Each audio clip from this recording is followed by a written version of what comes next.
नमस्कार दोस्तों, स्वागत है आप सभी का इस चैनल पे। दोस्तों, देश भर के लाखों लाख केंद्रीय कर्मचारियों के साथ 65 लाख पेंशन धारकों की बल्ले बल्ले सैलरी पेंशन में आया भारी उछाल। 18वां एरियर को लेकर ऐलान, ओल्ड पेंशन स्कीम को लेकर बीच का रास्ता, फिक्स्ड मेडिकल अलाउंस बढ़कर 5,000 रुपए, 50% महंगाई भत्ते का ऐलान, ओआरओपी में विसंगतियों को दूर करने को लेकर बड़ी अपडेट, पेंशन को 67% करने को लेकर आई बड़ी खुशखबरी, पेंशन को टैक्स फ्री करने को लेकर आ गया बड़ा अपडेट। जानेंगे सभी खबरों को विस्तार से। सबसे पहले वीडियो को लाइक कर दीजिए, क्योंकि आपका एक लाइक ही हमारी मेहनत का फल होता है। साथ ही चैनल पर पहली बार विजिट किया है तो नीचे ब्लैक कलर के बटन को दबाकर चैनल को सब्सक्राइब जरूर कर ले, क्योंकि यही चैनल आपको ऑथेंटिक जानकारी प्रोवाइड करता है कर्मचारी पेंशन धारक व भूतपूर्व सैनिकों से जुड़ी हुई। तो चलिए दोस्तों, सबसे पहले बड़ी खबर को जान लेते हैं।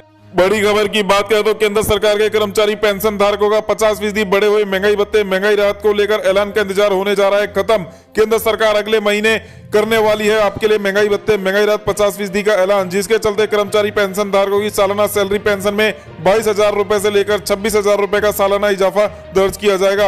और केंद्रीय कर्मचारी पेंशन धारकों के लिए प्रेस कॉन्फ्रेंस से केंद्र सरकार के कर्मचारी पेंशन धारकों को मिलेगा बड़ा तोहफा। महंगाई भत्ते, महंगाई राहत को 4% बढ़ाकर आपके लिए 50% कर दिया जाएगा 46% से। ऐसे में कर्मचारी पेंशन धारकों के लिए मार्च महीने में सैलरी पेंशन बढ़कर जमा करके दी जाएगी, जिसमें कर्मचारी पेंशन धारकों को बढ़े हुए महंगाई भत्ते, महंगाई राहत 4% का जनवरी फरवरी का एरियर का भुगतान भी मार्च की सैलरी पेंशन में ही देखने को मिल जाएगा। ऐसे में कर्मचारी पेंशन धारकों के लिए अगले महीने आधिकारिक पुष्टि हो जाएगी 50% महंगाई भत्ते और महंगाई राहत को लेकर केंद्र सरकार की ओर से।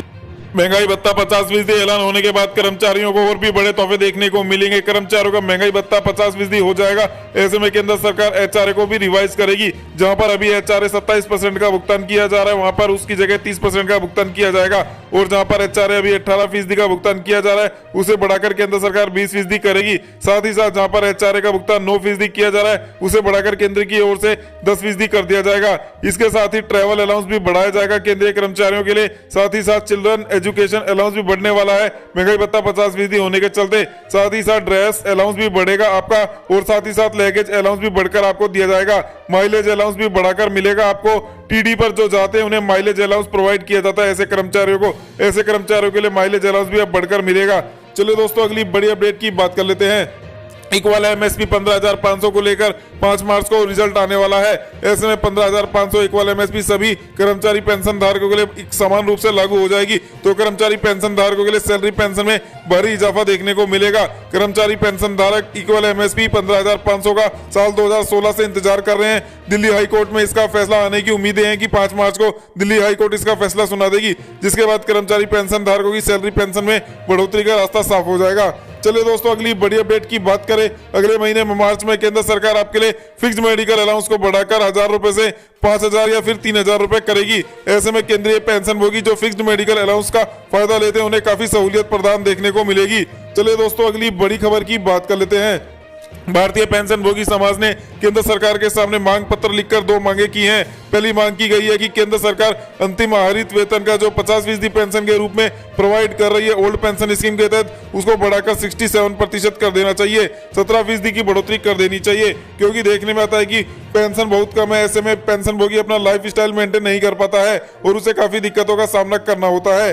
पेंशन भोगी के लिए मात्र एक आय का स्रोत पेंशन ही होता है, लेकिन वो बहुत कम है। ऐसे में पेंशन धारक को काफी दिक्कतों का सामना करना पड़ता है। इसलिए पेंशन की मात्रा को बढ़ाना चाहिए, पेंशन को 67% कर देना चाहिए। और साथ ही साथ केंद्र सरकार से मांग की गई है कि केंद्र सरकार पेंशन पर जो आयकर लगाया जाता है उसको हटा देना चाहिए। जब सांसद और विधायकों की पेंशन पर कर नहीं लगाया जाता, तो पेंशन धारकों को मिलने वाली पेंशन पर कर क्यों लगाया जाता है? पेंशन धारकों को भी पेंशन का भुगतान टैक्स फ्री करना चाहिए। ऐसे में पेंशन धारकों के लिए 2 मांगे रखी गई है भारतीय पेंशन भोगी समाज द्वारा।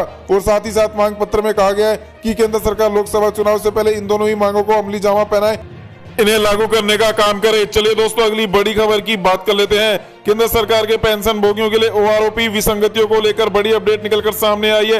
ओआरओपी 2 में रही विसंगतियों को लेकर केंद्र सरकार बहुत जल्दी केंद्रीय कमेटी गठित करेगी, जो ओआरओपी 2 में रही विसंगतियों को लेकर विश्लेषण कर अपनी रिपोर्ट तैयार करेगी और केंद्र सरकार को सौंपेगी। यदि ओआरओपी 2 में विसंगतियां पाई जाती हैं, तो केंद्र सरकार इन्हें दूर करने का ऐलान करते हुए दिखाई दे सकती है और बहुत जल्द पेंशन भोगियों को ओआरओपी विसंगतियों से छुटकारा मिल सकता है, जिसके चलते उन्हें काफी धन आवक देखने को मिलेगी अपने खाते में। चलिए दोस्तों अगली बड़ी खबर की बात कर लेते हैं। केंद्र सरकार के कर्मचारी पेंशन धारकों के लिए गुड न्यूज निकलकर सामने आई है कि केंद्रीय कर्मचारी पेंशन धारकों के लंबित बकाया 18 महीने एरियर को लेकर अब कर्मचारी पेंशन धारकों को भुगतान होने का रास्ता साफ हो चुका है।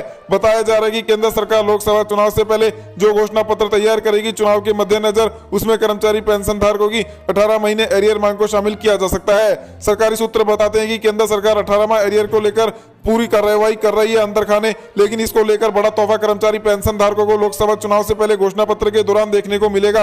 यदि केंद्र सरकार 18वां एरियर को लेकर घोषणा पत्र में ऐलान करती है तो इसके चलते कर्मचारी पेंशन धारकों के खाते में 2 से 2.5 लाख रुपए का भुगतान एक मुश्त देखने को मिलेगा या फिर किस्तों में देखने को मिलेगा, यह अभी कह पाना मुश्किल है। लेकिन कर्मचारी पेंशन धारकों के लिए बताया जा रहा है कि 18वां एरियर का ऐलान घोषणा पत्र में जरूर देखने को मिलेगा।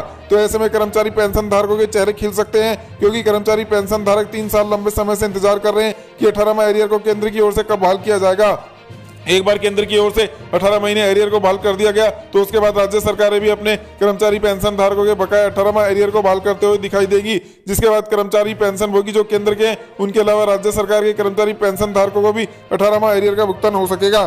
चलिए दोस्तों अगली बड़ी अपडेट की बात कर लेते हैं। अगली बड़ी अपडेट निकलकर सामने आई है ओल्ड पेंशन स्कीम को लेकर। दरअसल ओल्ड पेंशन स्कीम को लेकर केंद्र सरकार ने हाल ही में स्पष्ट कर दिया है कि ओल्ड पेंशन स्कीम को लेकर कोई भी मामला उनके पास विचाराधीन नहीं है, लेकिन कहा जा रहा है कि एनपीएस के अंदर केंद्र सरकार सुधारात्मक कार्रवाई करने वाली है।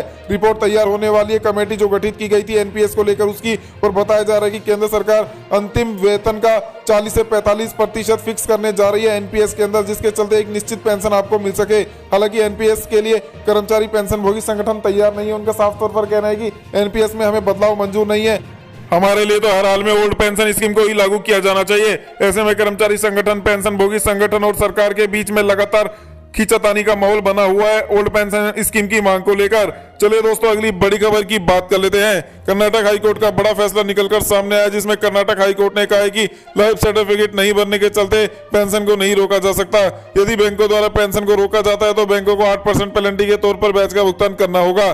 चलिए दोस्तों अगली बड़ी अपडेट निकलकर सामने आई है। सुप्रीम कोर्ट ने कहा है कि फैमिली पेंशन देने से इंकार नहीं किया जा सकता। फैमिली पेंशन देने से इंकार करना अनुच्छेद 21 का उल्लंघन माना गया है। फैमिली पेंशन देने वाली अथॉरिटी का दायित्व बनता है कि फैमिली पेंशन की गणना करे और पेंशन का भुगतान पेंशनर की मृत्यु से करे, न कि आवेदन की तारीख से करे।